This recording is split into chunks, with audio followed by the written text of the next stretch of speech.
Desejamos boas-vindas e uma excelente noite a todos os amigos que aqui se reúnem conosco para nos acompanharem em mais um encontro doutrinário pela Sociedade Espírita Jesus.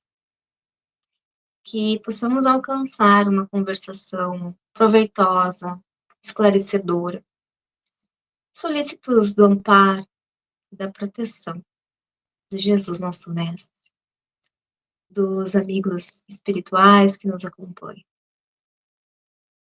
Confiantes e certos desta assistência, rogamos ainda que se estenda esse momento de reflexão a todos os necessitados, a todos os irmãos que física e espiritualmente precisem de um carinho, de um conforto, ou mesmo de um alento para enfrentar um momento de dificuldade, um momento desafiador, e para que, se ainda hoje não somos gratos a esses episódios, que possamos nos tornar, compreendendo que a gratidão se faz também pelos aprendizados e crescimento que os momentos difíceis nos propiciam.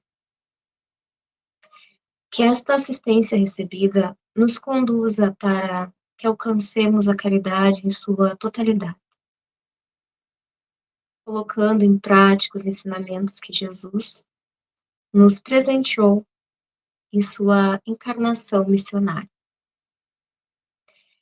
E para que possamos vir a praticar a ação da caridade, precisamos, antes de tudo, refletir sobre a mesma, porque precisamos compreendê-la para que a partir daí, se já não a fazemos, venhamos a colocá-la em prática. E por isso que hoje vamos conversar sobre a caridade material e a caridade moral, temática que está descrita no Evangelho segundo o Espiritismo, no seu capítulo 13, itens 9 e 10, que transcorre as instruções dos bons amigos espirituais sobre o respectivo assunto. E Irmã Rosália inicia no item 9, nos dizendo assim: amemo-nos uns aos outros e façamos a outrem o que queríamos que nos fosse dito, que nos fosse feito. Toda religião, toda moral se encontram encerradas nesses dois preceitos. Se fossem seguidos nesse mundo, seríeis todos perfeitos. Nada mais de ódio, de divergência, direi mais ainda, nada mais de pobreza, porque do supérfluo da mesa de cada rico, muitos pobres se alimentariam, e não os vereis mais nos sombrios bairros que habitei durante a minha última encarnação, pobres mulheres arrastando consigo miseráveis crianças, necessitadas de tudo. Ricos, pensai um pouco nisso. Ajudai com o que tendes de melhor os infelizes. Dai, porque Deus vos retribuirá um dia o bem que houverdes feito, para que encontreis, ao sair do vosso envoltório terrestre, um cortejo de espíritos reconhecidos, que vos receberão no limiar de um mundo mais feliz. Se pudesseis saber a alegria que experimentei em reencontrar aqui aqueles a quem pude beneficiar em minha última vida terrena. Amai, pois, o vosso próximo, amai-o como a vós mesmos, porque o sabeis agora. Esse infeliz que repelis, talvez seja um irmão, um pai, um amigo, que afastais para longe de vós.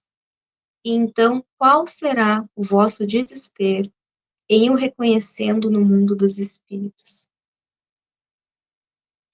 Desejo que compreendais bem o que pode ser a caridade moral, a que cada um pode praticar e que nada custa materialmente. Entretanto, a que é mais difícil de se pôr em prática.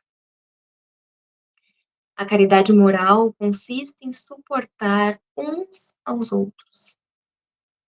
E é o que menos fazeis nesse mundo inferior onde estáis encarnados no momento. Há um grande mérito, crede-me, em saber se calar para deixar falar um mais tolo.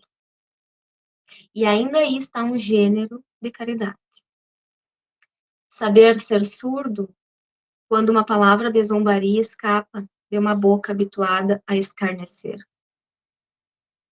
Não ver o sorriso de desdém que acolhe a voz centrada entre pessoas que frequentemente, erradamente, creem-se acima de vós, enquanto que na vida espiritual, a única real, estão algumas vezes bem longe disso.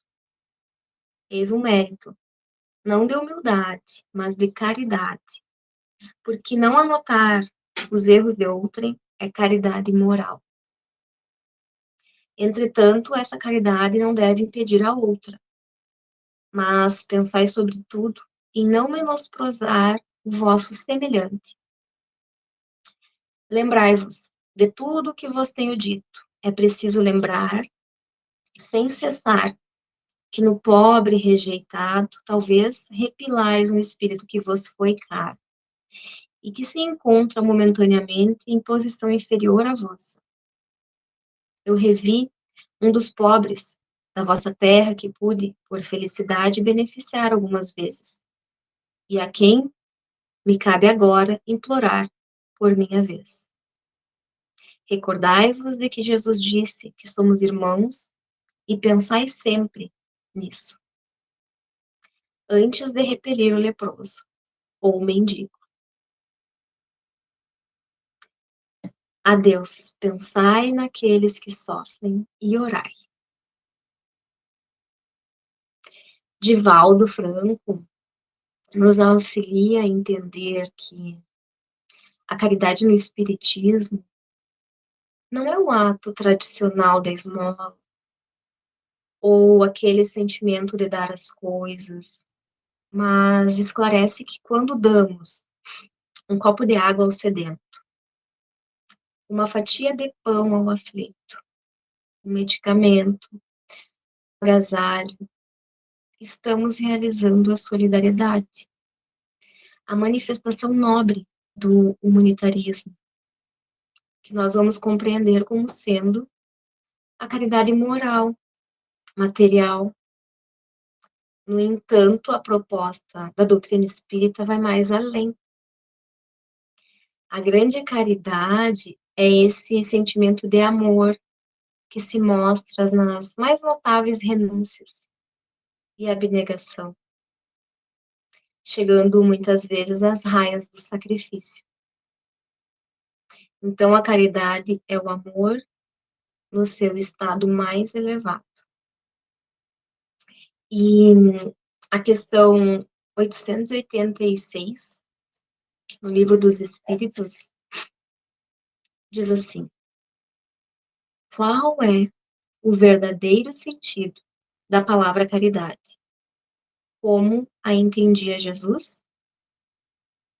E a resposta: benevolência para com todos, indulgência para com as imperfeições alheias, perdão das ofensas. O amor e a caridade são o complemento da lei de justiça, porque amar ao próximo é fazer-lhe todo o bem que está ao nosso alcance e que gostaríamos nos fosse feito a nós mesmos. Tal é o sentido das palavras de Jesus. Amai-vos uns aos outros como irmãos. Ao tentarmos compreender estas máximas, notamos-nos tão longe, tão distantes de alcançarmos a sua realização. Muitas vezes, a dificuldade ou impossibilidade de praticá-la fica mais evidente por parecer tão distante do nosso âmbito, Mas se refletirmos e tentarmos interpretá-las utilizando os exemplos mais palpáveis, a nossa condição de entendimento, a nossa vivência, com um simples questionamento interior, conseguiremos perceber se, de maneira mais clara, que podemos sim, não apenas compreender, como praticar esse ensinamento e observar muitas vezes que já estamos o praticando. E então, darmos início a esse processo, questionando-me se tudo que eu realizo, as mínimas coisas que executo no dia a dia, eu realizo, eu produzo com amor. E o espírito protetor nos faz refletir, ainda no Evangelho segundo o Espiritismo, no item 10, quando ele observa esse nosso autoquestionamento, dizendo assim: meus amigos, ouvi vários de vós dizerem para si mesmos: como posso fazer a caridade se frequentemente não tenho mesmo o necessário? E ele vem nos explicar a caridade em si. Se faz de muitas maneiras. Podeis fazer a caridade em pensamentos, em palavras e em ações. Em pensamentos, orando pelos pobres abandonados, que morreram sem ter podido mesmo ver a luz. Uma prece do coração os alivia. Em palavras, dirigindo aos vossos companheiros, de todos os dias alguns bons conselhos. Dizei aos homens irritados pelo desespero, pelas privações, e que blasfemam do nome do Altíssimo: eu era como vós, eu sofria, era infeliz, mas acreditei no Espiritismo, e vede, sou feliz agora. Aos velhos, que vos dirão: é inútil, estou no fim do meu caminho, morrerei como vivi. Dizei a estes: Deus tem para todos nós uma justiça igual. Lembrai-vos dos trabalhadores da última hora. As crianças que, já viciadas por suas companhias, vão vagar pelos caminhos prestes a sucumbirem sob as más tentações, dizei-lhes: Deus vos vê, meus caros pequenos, e não temais em lhes repetir frequentemente essas doces palavras. Elas acabarão por germinar na sua jovem inteligência, e em lugar de pequenos vagabundos, tereis feito homens. Está aí uma caridade. Vários dentre vós dizem também: ora essa, somos tão numerosos na terra que Deus não pode ver a todos. Escutai bem isto, meus amigos.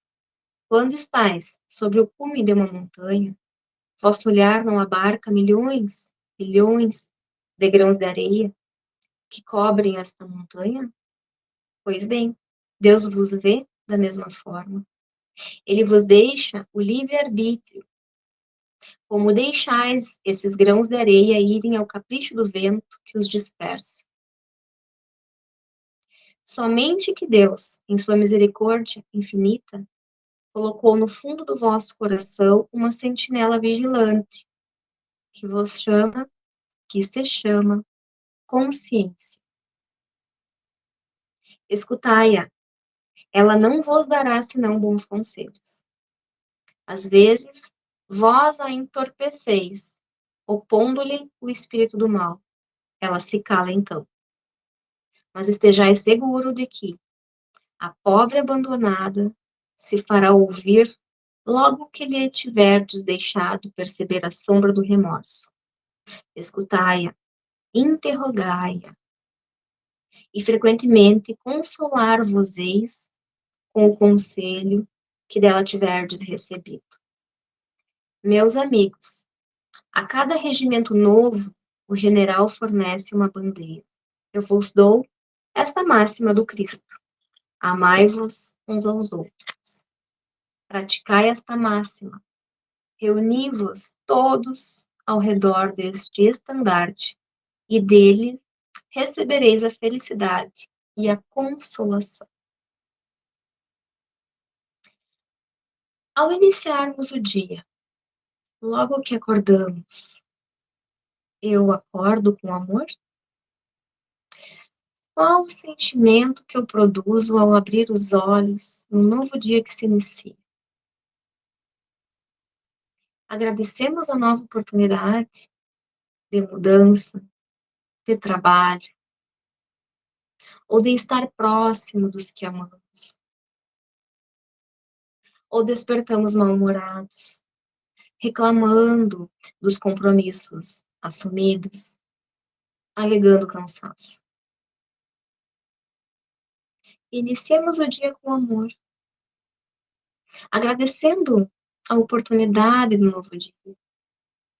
Certamente que teremos dias difíceis, sim, mas a grandiosidade de uma nova oportunidade serve para tentarmos realizar projetos, para mudarmos atitudes equivocadas, perdoarmos criaturas que nos entristeceram. Percebemos aqui a extrema bondade divina. Então, acordaremos com amor. Da mesma forma que quando preparamos o café da manhã, um almoço, nosso próprio ou de alguém, quando realizamos uma atividade cotidiana, lavamos uma louça, arrumamos uma casa, uma cama, quando saímos para trabalhar, realizamos com amor? Ao iniciarmos a reflexão e questionamento se estou agindo com amor em todas as atitudes que desempenho, estarei iniciando o processo para que isso aconteça. E a partir daí, tentar compreender a caridade do Cristo. Quando diante de um irmão que nos ofende, nos insulta, quando nos calamos, estamos agindo com caridade, como já o dissemos, porque estamos evitando que algo pior aconteça. Quando esquecemos a ofensa, falamos com o outro, escutamos suas dores, estamos agindo com caridade, estamos agindo com amor. A caridade, ela é cuidadosa, é respeitosa, é quando aprendemos a suavizar a doação que fazemos ao outro, para não ferir a sua dignidade. É quando temos o cuidado de embalar o presente a ser doado. Sejamos cuidadosos ao oferecer ajuda. Mesmo na doação material, podemos ofender o próximo. Quando doamos roupas inutilizadas, algo quebrado, danificado, sem funcionalidade, ou ainda quando questionamos o que a criatura nos solicita, muitas vezes ao nos pedir algo,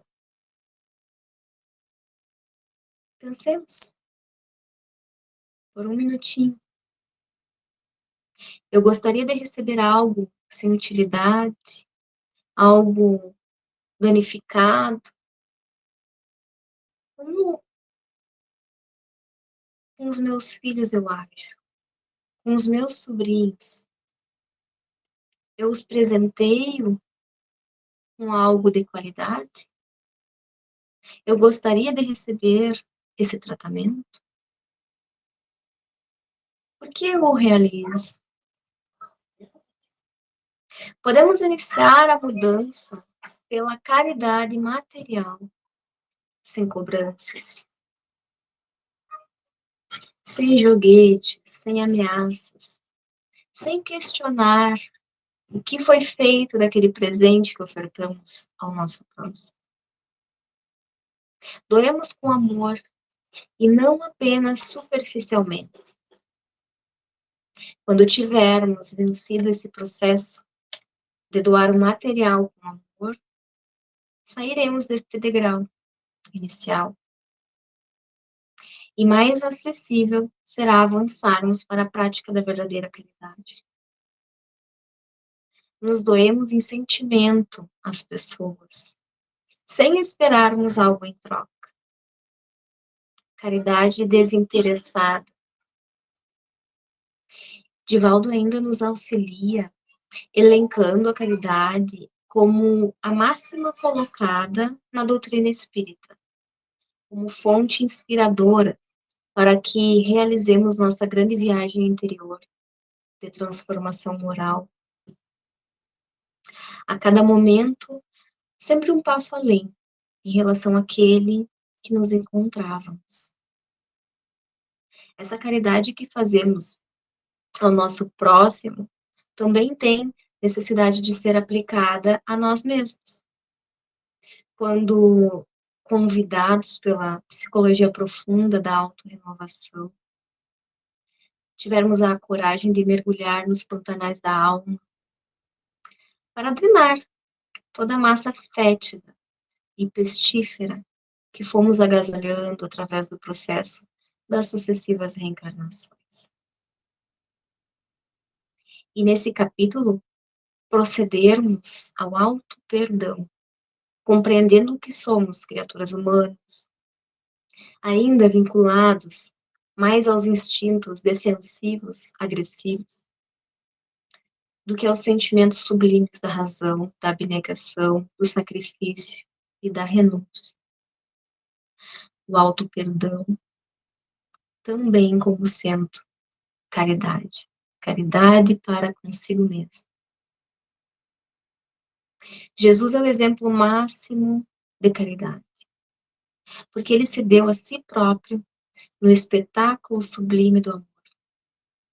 Ele que é o ser mais perfeito que Deus nos ofereceu para servir-nos de modelo e guia. Porque somente através do amor é que nós conseguiremos a autorredenção. Conseguiremos desbravar o solo árido dos sentimentos perversos. E aí, transformá-los no jardim de bênçãos, onde a caridade floresça como a rosa mística, a perfumar a nossa existência. A caridade é o amor que abarca todas as criaturas, bons ou maus. Uma caridade de Deus para conosco, que nos concede o sol generoso, que tanto abençoa o jardim. Que tenhamos boa vontade, para que consigamos evoluir e avançar no quesito da caridade. Doemos material ou moralmente, mas acima de tudo, que seja com o coração, que seja com amor. Assim, meus amigos, desejosos de uma excelente noite, que estejamos todos na graça e proteção do nosso Pai. Que assim seja.